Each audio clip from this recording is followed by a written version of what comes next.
Morning everyone, मैं कृष्णा वाजपेयी आप सभी का स्वागत करता हूं हमारे यूट्यूब चैनल माधवी क्लासेस पे। मैं विश करता हूं कि आप सब हैप्पी होंगे और हेल्दी होंगे। तो हमने जैसे कि पिछले सेशन में कवर किया था यूरोप कॉन्टिनेंट्स में कुछ कंट्रीज और कैपिटल्स के बारे में with the help of easy trick. आज हम पढ़ेंगे यूरोप कॉन्टिनेंट्स के कुछ रिलेटेड फैक्ट्स जो कि सीधे एग्जाम में पूछे जाते हैं। तो आज का टॉपिक स्टार्ट करने से पहले मैं आप सभी से बोलना चाहूंगा कि प्लीज सपोर्ट इंडियन आर्मी। तो आइए अब हम बात करते हैं यूरोप कॉन्टिनेंट्स के बारे में। तो यूरोप कॉन्टिनेंट्स जो हमारा है वो अकॉर्डिंग टू एरिया वाइज छठवां सबसे बड़ा महाद्वीप है, सबसे छठवां कॉन्टिनेंट है। ठीक है, तो कौन सा है? सिक्स्थ कॉन्टिनेंट है। उसके बाद इसमें टोटल कितनी कंट्रीज हैं? इसमें टोटल आती हैं 50 कंट्रीज। इसमें टोटल आती हैं 50 कंट्रीज। यूरोप जो कॉन्टिनेंट है इसमें कुछ कंट्रीज मिलके एक बड़ी कंट्री बनाती हैं जिसको हम जैसे कि हम बोलते हैं स्कैंडिनेवियन कंट्री। ठीक है, फिर हो जाता है हमारा यूके, यूनाइटेड किंगडम, सभी मालूम है। तो स्कैंडिनेवियन कंट्री जो होती है उसमें कौन कौन से देश आते हैं? उसमें आता है हमारा आइसलैंड, डेनमार्क, नॉर्वे और स्वीडन। ठीक है, स्कैंडिनेवियन कंट्री जो होती है उसमें आता है हमारा आइसलैंड, डेनमार्क, नॉर्वे और स्वीडन। फिर आता है हमारा क्या? UK, United Kingdom. इसमें आता है इंग्लैंड, वेल्स,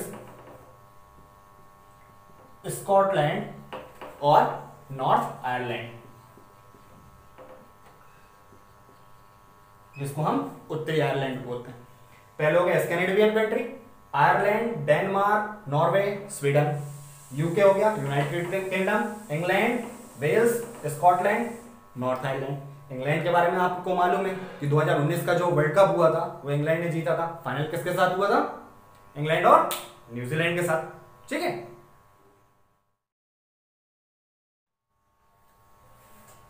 तो अब हम बात करते हैं कि वर्ल्ड में जो सबसे बड़ी कंट्री है एरिया वाइज वो कौन सी है? वह कौन सी है?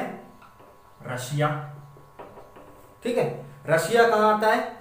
अपने यूरोप में भी आता है और एशिया में भी आता है। रशिया की कैपिटल क्या है? पहले ही बता चुका हूं मैं, एशियन कॉन्टिनेंट में मॉस्को। फिर जो स्मॉलेस्ट कंट्री है वो कौन सी है? स्मॉलेस्ट कंट्री है वेटिकन सिटी। वेटिकन सिटी जिसको हम क्या बोलते हैं? हॉली सी। ठीक है, ये वर्ल्ड की सबसे स्मॉलेस्ट कंट्री है। कौन सी? वेटिकन सिटी, जिसको हम बोलते हैं हॉली सी। यह क्या है? हॉली सी नॉन मेंबर स्टेट है। कहां? यूएन में।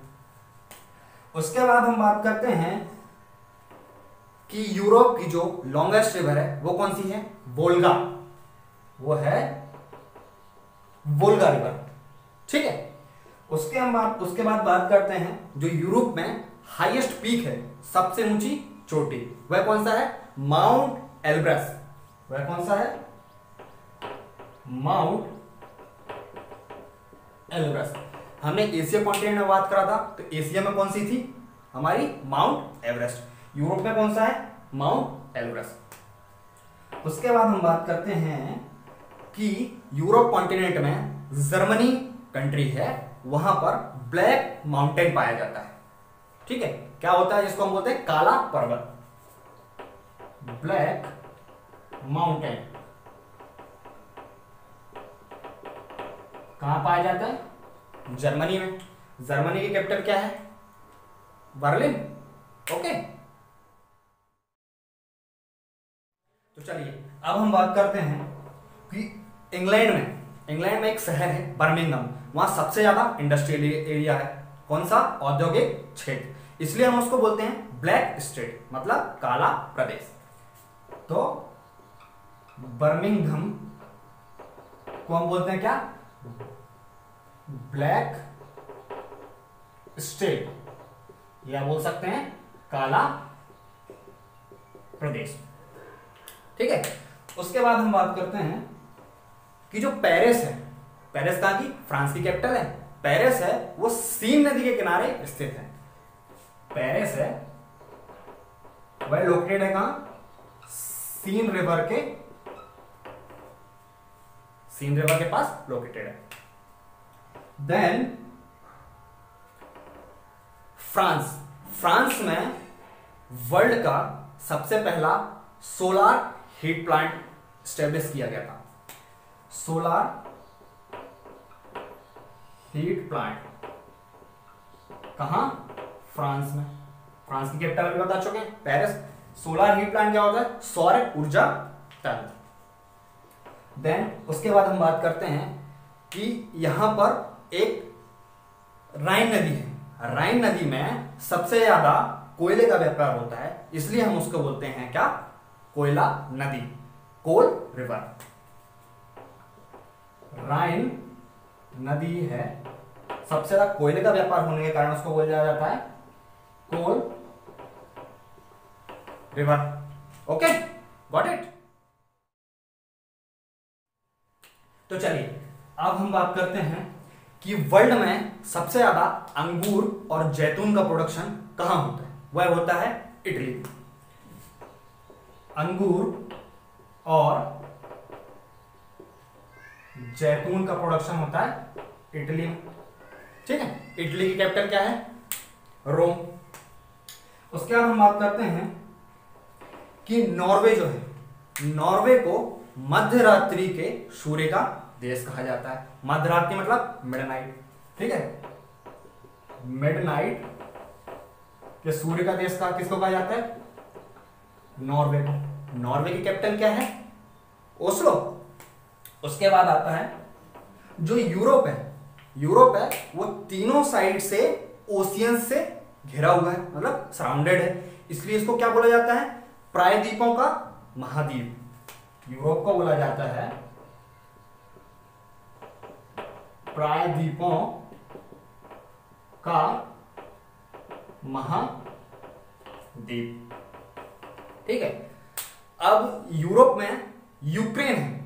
यूक्रेन को बोला जाता है विश्व का अन्न भंडार, मतलब वर्ल्ड फूड स्टॉक सेंटर, और इसको बोला जाता है क्या? रोटी की डलिया।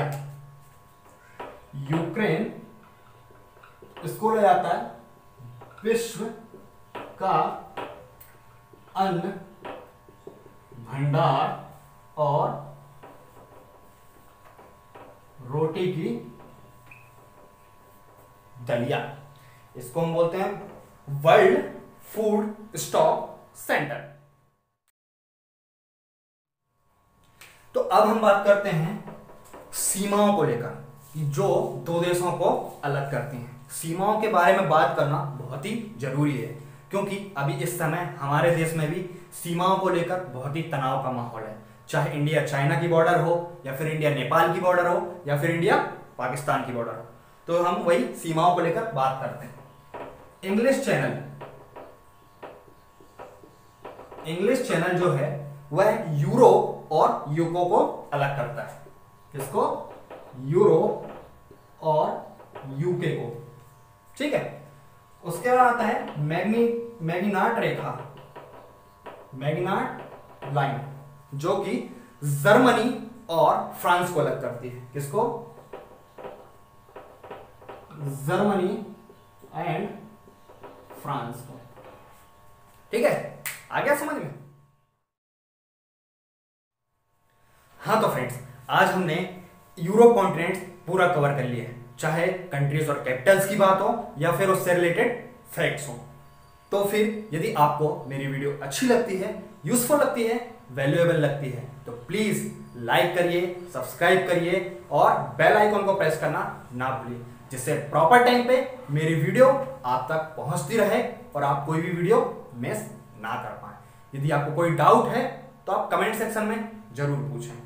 तो दोस्तों, मैं आज जाने से पहले on the behalf of Madhavi classes आपसे अपील करना चाहता हूं कि प्लीज सपोर्ट इंडियन आर्मी। जय हिंद।